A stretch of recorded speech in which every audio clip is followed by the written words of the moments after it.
जीवन में कोई भी समस्या है तो उसका उपाय अवश्य बनता है।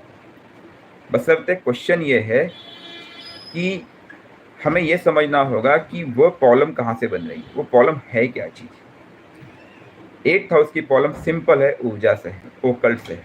जब किसी व्यक्ति को तंत्र होता है तो बिना 8th हाउस या राहु के तंत्र संभव नहीं है।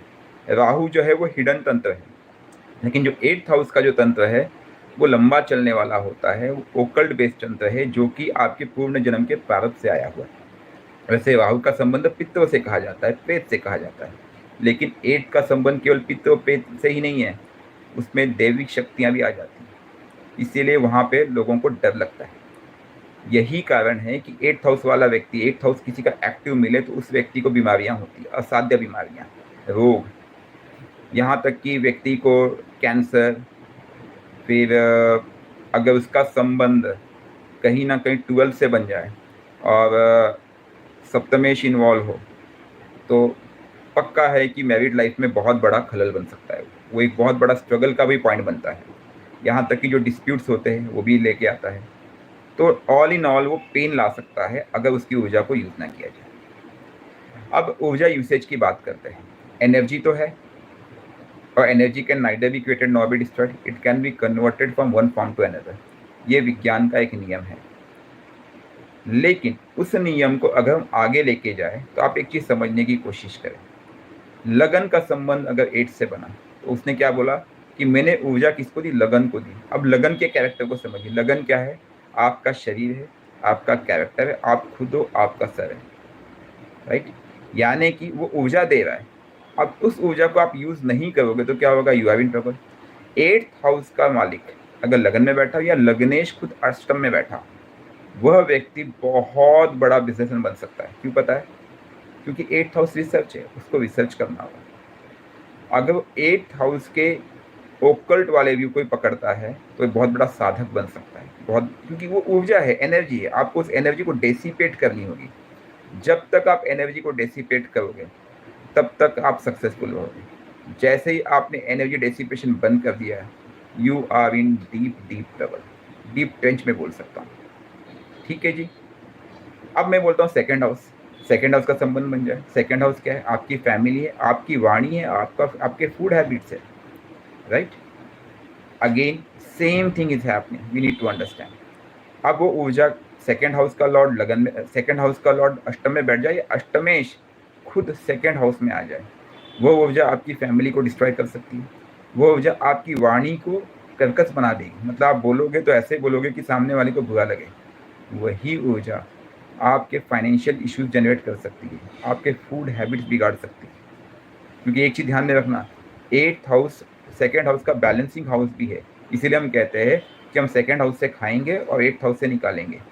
8th house is basically nothing but your private parts, outer private parts, right. अब अगर आपका सेकेंड और 8th का बैलेंस बिगड़ेगा तो आप ये देखेंगे कि आपको रियली डाइजेशन इश्यूज होंगे और आपको कहीं ना कहीं पाइल्स की समस्या या प्राइवेट पार्ट से रिलेटेड समस्या बन सकती है। ओकल्ट भी वहाँ से कनेक्ट हो सकता है, तंत्र भी हो सकता है, स्पेशली महिलाओं के लिए बहुत ही क्रूशियल हो जाता है ये सिचुएशन। ठीक है। ऐसे समय पे क्या करना चाहिए आपको कि वह ऊर्जा सेकेंड हाउस में अगर कनेक्टेड है तो आपको फैमिली को स्पिरिचुअल कनेक्ट में लाना पड़ेगा, राइट। आपको अपने फाइनेंस को कहीं ना कहीं, देखिए रिसर्च, 8th हाउस रिसर्च है। अब मैं, अगर आप बोलोगे सर आप हमेशा ओकल्ट की बात कर रहे हैं, ठीक है, मैं ओकल्ट को बाजू भी करूँ तो आप ओकल्ट को बाजू करके देखेंगे तब आप उस रिसर्च को सेकंड हाउस से कनेक्ट कर सकते हो। क्यों नहीं कर सकते हो? द वे यू स्पीक, जो आप खाते हो, जो आप बोलते हो, जो फैमिली को आप बैलेंस करते हो, क्योंकि वो एक फैमिली एट्रीब्यूट्स भी है। और सबसे इम्पॉर्टेंट, धन का उपभोग, जो आपका धन संचय करने का तरीका है, उसमें आपको रिसर्च लाना पड़ेगा, राइट। सेकेंड हाउस के एट्रीब्यूट्स का लिंकेज जब भी अष्टम से होगा वो आपको हानि पहुंचाएगा हर तरह से, अगर आपने उस ऊर्जा को पॉजिटिवली यूज नहीं किया।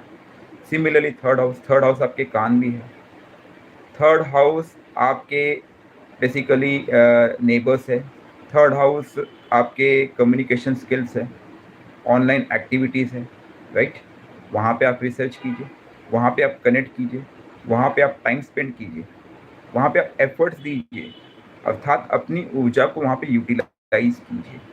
फोर्थ हाउस की बात करें तो फोर्थ हाउस आपका खुद का सुख भाव है, आपकी माँ है, आपका खुद का घर है, आपका भवन है, आपकी भूमि है, आपका वाहन है। तो डायरेक्टली इनडायरेक्टली आपको ये लिंकेज तो मिल ही रहा है कि जिस भाव का संबंध अष्टम से बनेगा, मुझे वहाँ पे रिसर्च करना पड़ेगा, मुझे वहाँ पे एफर्ट्स देना पड़ेगा। और वह एफर्ट्स भी सिंपल एफर्ट नहीं होगा, that will be real efforts. हमें कर्म करना होगा, बिना कर्म के वहाँ पे फल नहीं मिलेगा, क्योंकि वो आपसे एफर्ट्स मांगता है। और वो कर्म इसलिए करना होगा क्योंकि 8th हाउस वो हिडन हाउस है जहाँ पे मंथन के बिना फल नहीं मिल सकता है। आप अगर प्रारब्ध की बात करें तो प्रारब्ध ऐसे ही तो बनते हैं, 6 8 12 6 8 12, यही तो प्रारब्ध लेके आए हैं। लेकिन अगर आप उन हाउसेस को पॉजिटिवली यूज करना सीख गए तो वही प्रारब्ध पॉजिटिवली फलित करने लगेगा, और आपको लगेगा अरे ये तो यही चार्ट था, मुझे दिक्कत थी और मेरे पड़ोसी को दिक्कत नहीं है, या पड़ोसी को दिक्कत है मुझे दिक्कत नहीं है। ऐसा क्यों हुआ? क्योंकि आप दोनों के कर्म में अंतर है। आप उस हाउस के एट्रीब्यूट्स को अलग तरीके से यूज कर रहे हैं और फला फला व्यक्ति उस हाउस के एट्रीब्यूट को अलग तरीके से यूज कर रहे हैं। बस यही अंतर है। यही कारण है कि जब 8th हाउस का लॉर्ड 6th हाउस में 12th हाउस 6th हाउस में या 12th हाउस में बैठता है तो उसे आप बोलते हैं विपरीत राजयोग बन गया। अमिताभ बच्चन के बारे में कई लोग जिक्र करते हैं। लेकिन वो क्यों बना? क्योंकि वो एनर्जी, वो एक ऊर्जा है। तो क्या करता है कि वह 6th हाउस और 12th हाउस के मैलेफिक इफेक्ट को नष्ट कर देता है। This is a real secret जो लोग अभी भी समझ नहीं पाते। आप समझिए मैं बोलना क्या चाह रहा हूँ। 8th हाउस का लॉर्ड 6 में बैठा, 6th हाउस क्या है? रोगविन शत्रु। 8th हाउस क्या ऊर्जा है? वो एक ज्वालामुखी की ऊर्जा है, वो उसे जलाएगा। ठीक है। 8th का लॉर्ड 12th में बैठा, 12th हाउस क्या? वह है, राइट। वह कब है? क्योंकि आप उसे पॉजिटिवली यूज नहीं कर रहे, वो उसको जलाएगा। तो क्या करेगा? उसके नकारात्मक प्रभाव को नष्ट करेगा। लेकिन फिर भी उस व्यक्ति को सक्सेसफुल होने के लिए 8th हाउस एक बात कहता है, भाई तुझे कर्म करना होगा, तुझे रिसर्च करना होगा, तुझे एफर्ट्स करना होगा। जब तू एफर्ट्स करेगा, रिसर्च करेगा, तो मैं तुझे अपनी एनर्जी दूंगा, प्लस मैं एक जगह पे तुझे सपोर्ट कर ही रहा हूँ, क्योंकि मैं 6th और 12th की ऊर्जा को खत्म कर रहा हूँ या उसे नष्ट करने का प्रयास कर रहा हूँ। तो इसीलिए कहते हैं कि विपरीत राजयोग बहुत इजीली फलित होता है। इजीली फलित नहीं होता, वो आपसे मेहनत कराता है। लेकिन वो फलित इसलिए हो पाता है क्योंकि उसने एक हाउस के एट्रीब्यूट्स के कंट्रोल कर लिया है। बस आपको अब एक हाउस के पॉजिटिव एट्रीब्यूट्स को संभालना है।